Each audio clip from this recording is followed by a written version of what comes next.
नमस्कार, ज्योती अन्नपूर्णा किचनमध्ये तुमचं स्वागत आहे. आज आपण बघणार आहोत ओल्या तुरीच्या दाण्यांची चटणी.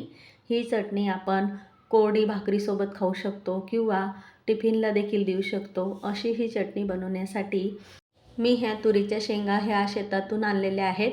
आज मी मतदानानिमित्त गावाला गेलेली होती आणि शेतात गेली तर शेतात सध्या कांद्याचं रोप तयार होतं आहे. त्याला स्प्रिंकलरने पाणी देखील चालू आहे आणि बाकीची शेती आता तयार झालेली आहे. तिच्यात नंतर मका काही तो पुढे कांदा लावणार आहेत. तेव्हा मी एखादा ब्लॉग तयार करून तुम्हाला पुढे दाखवणारच आहे. पण आज म्हटलं चला शेतात मस्त फेरफटका मारू, तर छोटीशी व्हिडिओ तयार करायची. आणि इकडे बांधावर तुरीचं एक तास असं राहू दिलेलं होतं. तर म्हटलं चला मस्त तुरीला आता शेंगा आलेल्या आहेत. ह्या वर्षी अजूनपर्यंत ताज्या शेंगा घरी आणलेल्या नव्हत्या, म्हणून म्हटलं आज ताज्या शेंगा तोडायच्या. खरं म्हणजे बाकी शेंगा त्या कोरड्या झालेल्या आहेत, पण मग मी थोड्याशा हिरव्या हिरव्या शेंगा तोडून घेतल्या आणि फक्त एवढ्या छोट्या टोपलीभर शेंगा मी तोडलेल्या आहेत.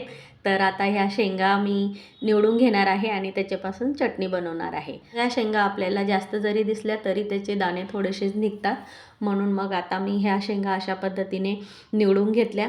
शेतात जास्त प्रमाणात जर तुरी लावलेल्या असल्या तर त्याच्यात फवारणी करतात, पण आमच्याकडे आजूबाजूला बांधावरच तुरीचे चाचं असतात, म्हणून त्या अगदी न फवारणी करता अगदी गावरान पद्धतीच्या ह्या शेंगा असतात. तर बघू शकता किती छान तुरीचे दाणे निघत आहेत, अजिबात कीड वगैरे नाही आहे. मग आता मी अशा संपूर्ण शेंगा निवडून घेतल्या. मस्त हिरवेगार आणि भरीव असे तुरीच्या शेंगांचे दाणे मी काढून घेतले. आता एक वाटी हे दाणे घेतलेले आहेत. त्याच्यासाठी मी इथे बारीक चिरलेला कांदा घेतलेला आहे आणि 4-5 पाकळ्या लसूण, 2 ते 3 हिरवी मिरची. सुरुवातीला एवढं साहित्य घेतलेलं आहे.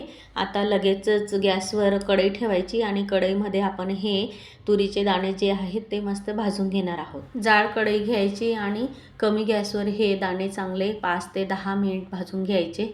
एकसारखं परतत जायचं, म्हणजे दाणे हे खाली चिपकणार देखील नाही आणि काळे डाग पडतील असे शेंगदाण्यांसारखे भाजून घ्यायचे.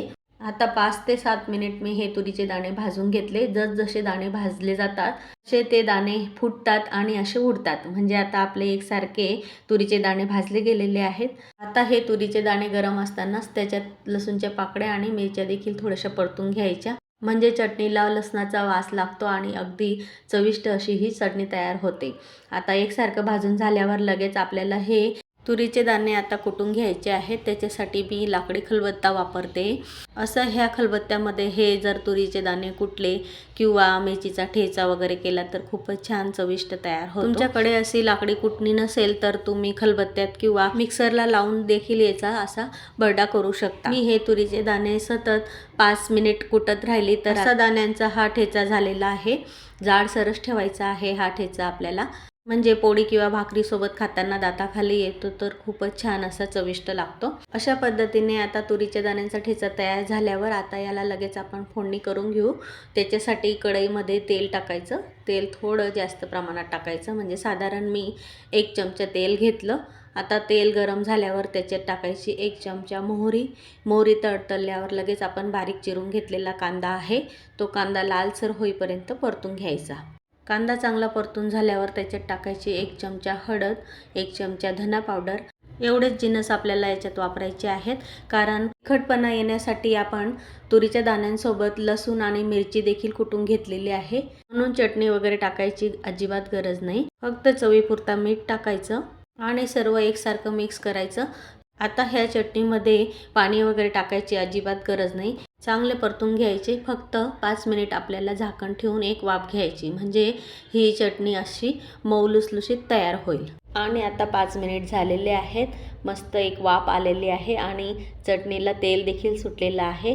अशी आपली तुरीच्या दाण्यांची चटणी तयार आहे.